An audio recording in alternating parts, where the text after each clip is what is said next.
तस्वीरें इस वक्त आप देख रहे हैं तेल अवीव की तस्वीरें, जहां इजराइल के मुख्य शहर में जबरदस्त बॉम्बार्डिंग की तस्वीरें सामने आई है। जानकारी आपको दे दें, ये तो हमला है, हमले की ये तस्वीरें हैं और इस हमले से हुए नुकसान के बारे में अमेरिका आकलन लगा रहा है। अमेरिका के ह्यूमन राइट एक्टिविस्ट ग्रुप ने ईरान में 406 लोगों के मारे जाने का दावा किया है और इजराइल को भी नुकसान हुआ है, ऐसा अमेरिका का कहना है। ईरान की मिसाइल तेल अवीव के करीब पाते हैं तिकवा में एक अपार्टमेंट पर जाकर गिरी, जिसके बाद पूरे इलाके में अफरा तफरी मच गई। मिसाइल हमले में अपार्टमेंट को नुकसान पहुंचा है। अब से थोड़ी देर पहले यह हमला हुआ, इसके बाद वहां पर सर्च ऑपरेशन शुरू किया गया। मलबे में फंसे हुए लोगों की तलाश की जा रही है। ये तस्वीरें इस वक्त आप देखें, अच्छा खासा नुकसान इजराइल के इस अपार्टमेंट को हुआ है। रिहायशी इमारत दिखाई दे रही है तेल अवीव के नजदीक का ये पूरा शहर और शहर में बसी हुई ये इमारत। ऐसी आशंका जताई जा रही है। देखिए, जो अभी तक आंकड़ा दिया गया है वो 17 लोगों की मौत का दिया गया है, लेकिन तस्वीरें बता रही है कि घायलों की संख्या भी बड़ी हो सकती है। तेहरान में वाटर पाइपलाइन पर इधर अटैक हुआ। बड़ी खबर आपको बता दें, वाटर पाइपलाइन पर मिसाइल जाकर गिरी है। इस अटैक के बाद तेहरान में बाढ़ जैसे हालात बन गए हैं। तस्वीरें आपको दिखाएंगे।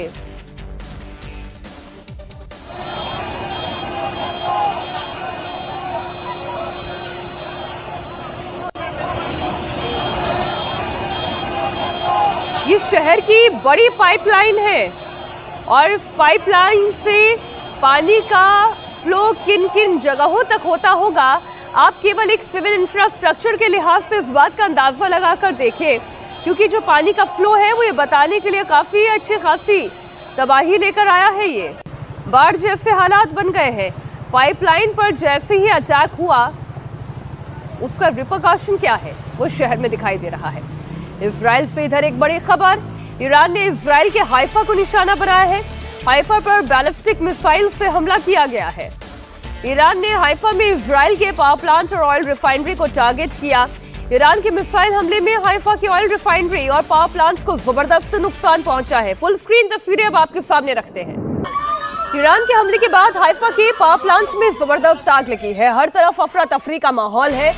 फायर फाइटर्स आग बुझाने में जुटे हुए हैं। बताया जा रहा है कि ईरान की 2 मिसाइलें हाइफा के मुख्य जनरेटर्स पर लगी, जिससे पावर स्टेशन पूरी तरह से तबाह हो गया है।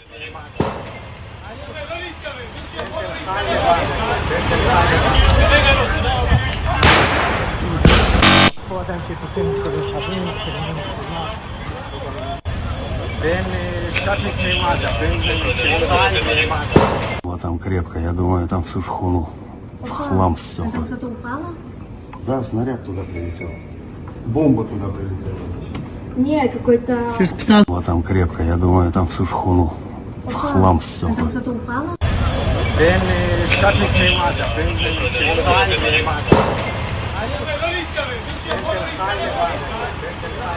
इस बीच ईरान की तरफ से एक और बड़ा दावा किया गया है। ईरानी मीडिया का कहना है कि ईरान ने इजराइल की सबसे बड़ी हथियार कंपनी को टारगेट किया है।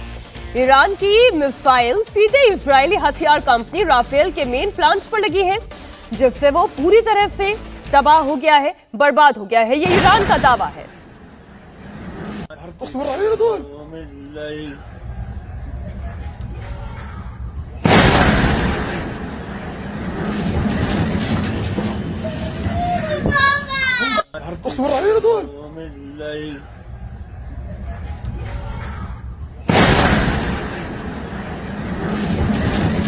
इधर ईरानी दावे पर इजराइल ने पलटवार किया है। कहा है कि ईरान की तरफ से जितनी भी मिसाइलें दागी गई हैं, उनमें से ज्यादातर मिसाइलों को हवा में ही नाकाम कर दिया गया। बाकी की मिसाइलों को ओपन ग्राउंड में गिरने दिया गया। इजराइल के डिफेंस सिस्टम पूरी तरह से ईरान के मिसाइल अटैक पर हावी रहे। इजराइल पर मिसाइल अटैक के बीच ईरान ने बड़ा दावा किया। ईरान ने दावा यह किया है कि पाकिस्तान ने उसे गारंटी दी है कि अगर इजराइल ईरान पर परमाणु अटैक करेगा तो ईरान की तरफ से पाकिस्तान इजराइल पर परमाणु बम मारेगा। ईरान की तरफ से यह दावा राष्ट्रीय सुरक्षा परिषद के सदस्य मोहसिन रिजाई ने किया है। ईरान ने 24 घंटे के अंदर इजराइल पर 100 से ज्यादा मिसाइलें दागी है। बड़ी खबर यह है कि ईरान ने इजराइल की राजधानी यरूशलेम पर एक बार फिर से मिसाइल अटैक किया। उधर इजराइल के सबसे बड़े शहर तेल अवीव पर भी ईरान लगातार मिसाइल से हमले कर रहा है।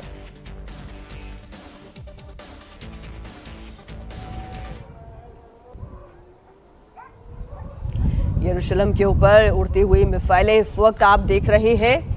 हालांकि इजराइल ये दावा कर रहा है कि जितनी भी मिसाइलें आई उसे उनके आयरन डोम ने हवा में ही तबाह कर दिया, और कुछ जो मिसाइलें आकर गिरी भी हैं वो ओपन ग्राउंड में आकर गिरी हैं।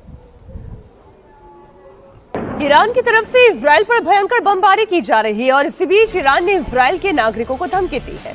कहा अगर जान बचानी है तो वो जल्द से जल्द अब कब्जे वाली जमीन को छोड़ दे।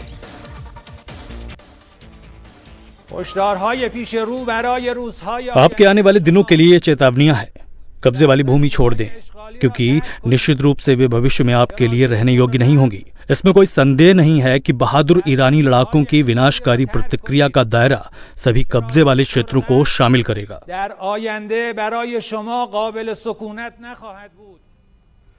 वहीं ईरान पर इजराइल भी ताबड़तोड़ स्ट्राइक कर रहा है। ईरान की राजधानी इजरायली हमले से दहल गई है। इजराइल ने तेहरान की कई लोकेशन पर अटैक किया है। उसके मिलिट्री बेस और मंत्रालयों की बिल्डिंग को निशाना बनाया गया है। इजरायली फोर्स ने ईरान की सतह से हवा में मार करने वाली मिसाइल लॉन्चर्स पर भी हमला किया। इस हमले में मिसाइल लॉन्चर्स तबाह कर दिए गए हैं। इजराइल का ईरान के विदेश मंत्रालय पर भी अटैक की तस्वीरें आई हैं। इस हमले में ईरानी विदेश मंत्रालय की बिल्डिंग तबाह हो गई है। इसके साथ ही इजराइल ने ईरान के कई और सरकारी मंत्रालयों पर भी बम गिराए हैं। ईरान के विदेश राज्य मंत्री ने मंत्रालय पर हुए हमले की तस्वीरें साझा की। इसमें इमारत को भारी नुकसान हुआ है। तबाही की तस्वीरें साफ दिखाई दे रही है। तेहरान स्थित विदेश मंत्रालय की यह इमारत जिसमें अच्छा खासा नुकसान हुआ है।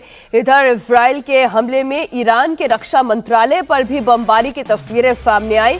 तेहरान में इस वक्त हालात काफी खराब है। एक तस्वीर हमने आपको दिखाई जिसमें पाइपलाइन पर अटैक किया गया, जिसकी वजह से बाढ़ जैसे हालात थे। फिर तेहरान की ही एक तस्वीर हमने आपको दिखाई जिसमें विदेश मंत्रालय की बिल्डिंग पर हमला हुआ। अगली तस्वीर जो इस वक्त आपके सामने है वो इनके न्याय मंत्रालय की इमारत है। यहाँ पर भी हमला किया गया। इतना ही नहीं, अलग अलग मेन ऑफिसेस, मेन बिल्डिंग्स, इतना ही नहीं मिलिट्री इंस्टॉलेशंस को भी निशाना बनाया जा रहा है। उसकी भी तस्वीरें हम थोड़ी देर में आपके सामने रखेंगे। लेकिन फिलहाल ये तस्वीर आप देखें तेहरान में, जहां पर न्याय मंत्रालय की बिल्डिंग पर यह हमला किया गया और धुआं उठता हुआ इस वक्त आपको दिखाई दे रहा है।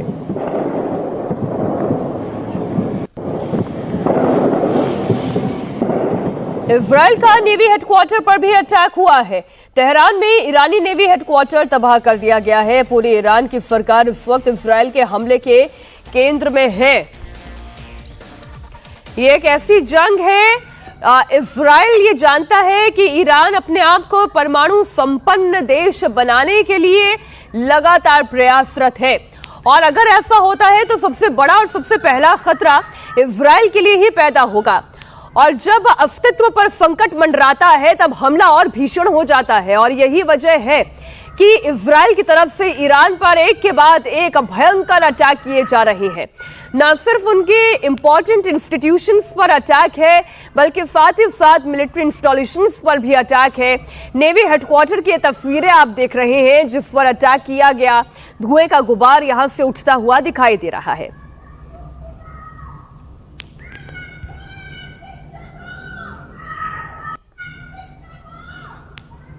इजराइल के हमले में ईरान के 3 जनरल्स की अब तक मौत हो चुकी है।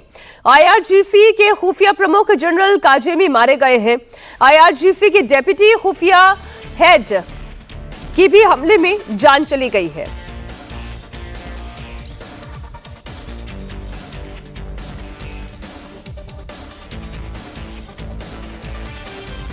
इजराइल के अटैक से तेहरान की कई हाई राइज बिल्डिंग्स को भी नुकसान पहुंचा है। ये तो तय था, ईरान अगर इजराइल पर अटैक करेगा तो इजराइल चुप बैठने वालों में से तो है नहीं। वो हमेशा एक हमले का जवाब 10 हमलों से देता है, और वही इस वक्त ईरान और इजराइल के बीच में देखने को मिल रहा है। क्या सवाल ये है कि अयातुल्लाह ख़ामेनी के ऊपर इजराइल अटैक करना चाहता है? क्या उसे टारगेट करना चाहता है? ये भी नहीं है। इजराइल ये पहले ही साफ कर चुका है ना ईरानी नागरिकों से उसे कोई आपत्ति है और ना ही वो अयातुल्लाह खमनाई को मारना चाहता है, लेकिन हाँ वो तख्ता पलट जरूर देखना चाहता है और उसके पीछे कारण बड़ा ही स्पष्ट है। ईरान अपने आप को परमाणु ताकत, परमाणु संपन्न देश बनाना चाहता है और ये इजराइल को मंजूर नहीं।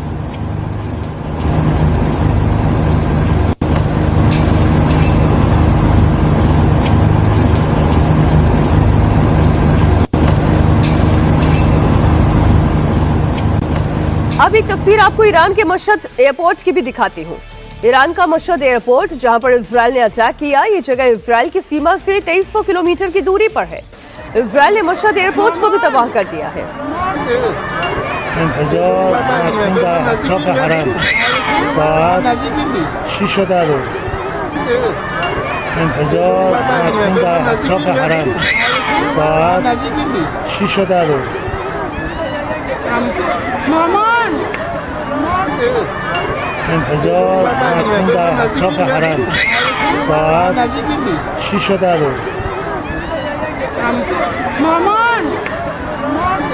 ईरान की फोर्डो परमाणु साइट के पास इजराइल ने हमला किया है। यहां धमाकों की कई आवाजें सुनी गई हैं।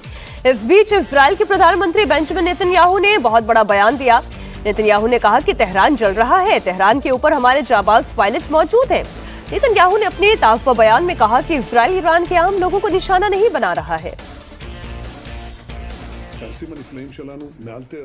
हमारी बेहतरीन पायलट तेहरान के ऊपर हैं। तेहरान जल रहा है, लेकिन हम नागरिकों को निशाना नहीं बना रहे हैं। भले ही हमने उन्हें खाली करने के लिए कहा था और वो खाली कर रहे हैं। बड़े पैमाने पर निकासी हो रही है।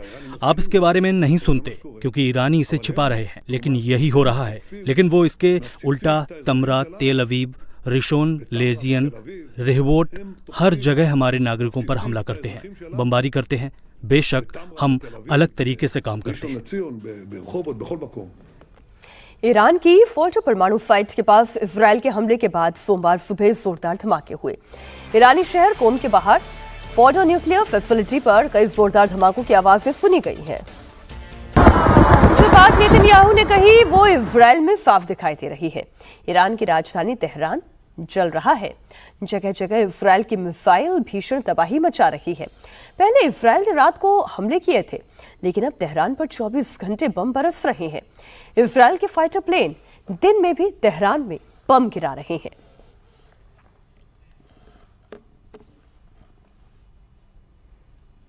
इजराइल और ईरान एक दूसरे पर हमला कर रहा है। इसका साइड इफेक्ट भी देखने को मिल रहा है। ईरान के हमले के बाद तेल अवीव में वाटर पाइपलाइन फट गई। पाइपलाइन बर्स्ट के बाद जो तस्वीरें सामने आई वो भी हैरान करने वाली है। ये एक तस्वीर आप देखिए, फवारे की तरह तेजी से पानी बाहर की तरफ रिसता हुआ दिखाई दे रहा है। ईरान और इजराइल जंग के और फैलने का खतरा भी बढ़ता जा रहा है। इराक में अमेरिकी बेस के पास ड्रोन क्रैश हुआ है। अमेरिका पहले ही ईरान को वार्निंग दे चुका है। अमेरिका ने कहा है कि हमें निशाना बनाया गया तो फिर इसकी कीमत भी चुकानी होगी।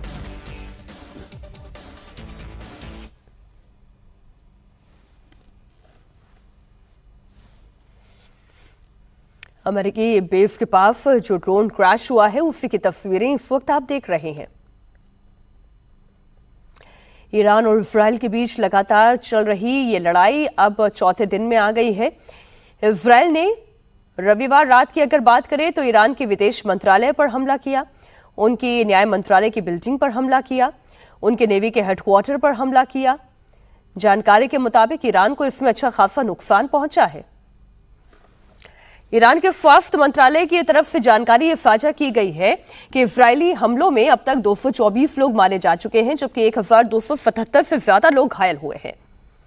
इधर अमेरिका में जो ह्यूमन राइट एक्टिविस्ट ग्रुप है वो ये दावा कर रहा है कि ईरान में 406 लोगों के मारे जाने की खबर है। इसी बीच एक बड़ी खबर भारत से राजा रघुवंशी की हत्या से जुड़ा हुआ एक पहला वीडियो सामने आया है। वीडियो में ट्रैकिंग कर रहे राजा और सोनम दिखाई दे रहे हैं। देखिए ये तस्वीरें। राजा और सोनम का ये वीडियो 23 मई का बताया जा रहा है। राजा रघुवंशी की हत्या से पहले का ये वीडियो है। ये राजा रघुवंशी का आखिरी वीडियो है जो इस वक्त आपको तस्वीरों में दिखाई दे रहा है। और वो ट्रैकिंग करते हुए देखे जा रहे हैं। ये देखें तस्वीर, आगे सोनम दिखाई दे रही है और पीछे पीछे राजा रघुवंशी ट्रैक करते हुए दिखाई दे रहे हैं। ये वीडियो अब सामने आया है और ये पूरी इस वैली का ही वीडियो है। आप देखें, पहाड़ी इलाका है, घना जंगल दिखाई दे रहा है और पथरीला रास्ता है, पहाड़ों के बीच में से होते हुए गुजर रहे हैं। राजा रघुवंशी को कहां पता था कि ये वीडियो उसका आखिरी वीडियो होगा, ये यात्रा उसकी आखिरी यात्रा होगी। जिस पल को वो अपना सबसे ज्यादा खुशनुमा पल सोचकर चल रहा था, सोनम के पीछे पीछे बढ़ता चला जा रहा था, उसे क्या पता था कि यही सोनम उसकी जान लेने का फुल प्रूफ प्लान तैयार कर चुकी है। वीडियो में ट्रैकिंग करते हुए राजा और सोनम दिखाई दे रहे हैं और ये आखिरी वीडियो है राजा रघुवंशी का।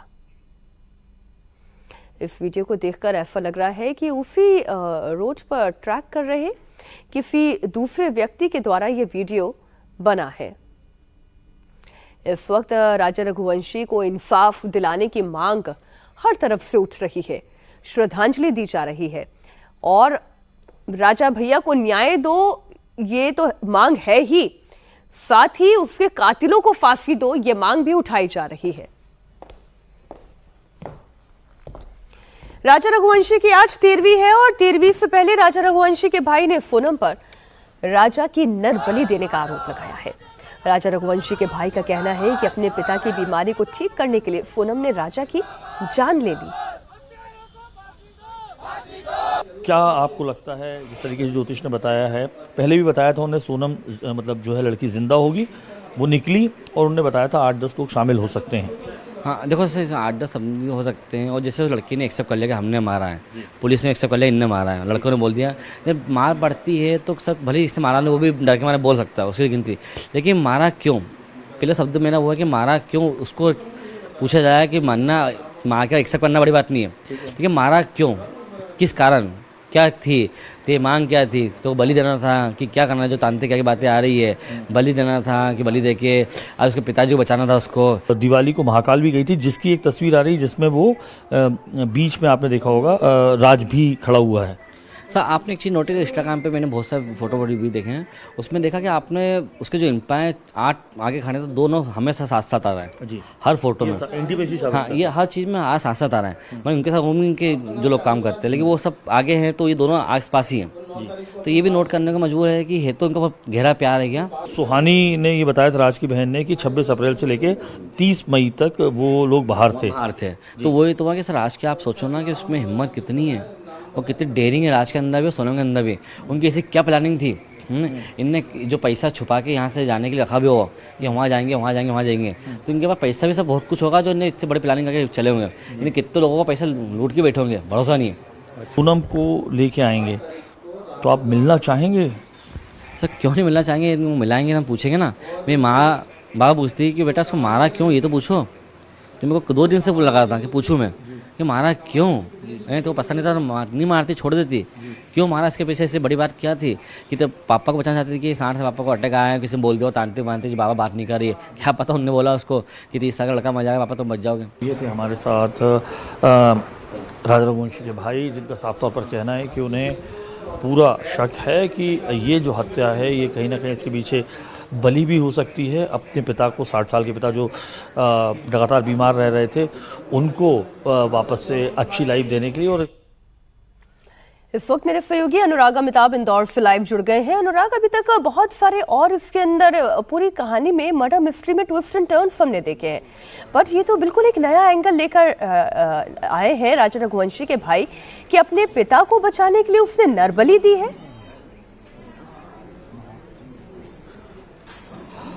निश्चित तौर पर देखिए इस वक्त अलग अलग एंगल्स तो आ रहे हैं। मैं आपको सबसे पहले तस्वीर दिखा देता हूं। 13वीं संस्कार चल रहा है राजा रघुवंशी के परिवार के बाहर, और इस तरीके से जो सामाजिक संस्थाएं जस्टिस फॉर राजा आपको ये लिखा हुआ दिखाई देगा, इसको साथ लेकर यहाँ पर खड़े हुए। और पीछे अगर आप देखेंगे तो पूरा परिवार मौजूद है। सबसे बड़ी बात, ये जो सामने आते हुए आपको शख्स दिख रहे हैं, ये सोनम के भाई हैं, ये भी आज मौजूद है। ये बहुत बड़ी बात है कि जिस परिवार पर हत्या का आरोप लगा हुआ हो वो स्वयं यहाँ पर मौजूद रहे। सामने तस्वीरों में आपको दिखाई दे रहे हैं सोनम के भाई गोविंद यहां पर मौजूद हैं। ये आपको मैं दिखा रहा हूं तस्वीर। और सबसे बड़ी बात जो आपने बात कही, दरअसल जो सचिन हैं राजा रघुवंशी के भाई, उनको तमाम तरीके के डाउट्स हैं। वो ये बार बार बोल रहे हैं कि हत्या की, ये पुलिस के दबाव में हत्या स्वीकार की जा सकती है, लेकिन हत्या क्यों की गई, इस क्यों का सवाल होने चाहिए। इसी क्यों के सवाल के पीछे उनके मन में यह भी आ रहा है कि कहीं ऐसा तो नहीं 60 साल की उम्र होने के कारण उन्होंने अपने भाई को, पिता को बचाने के लिए इस तरीके से नरबली दी हो। जब इंडिया टीवी ने गोविंद से बातचीत, अनुराग आप लगातार नजर बनाए रखें, इस मामले में न्याय मिलना चाहिए और जल्द से जल्द मिलना चाहिए।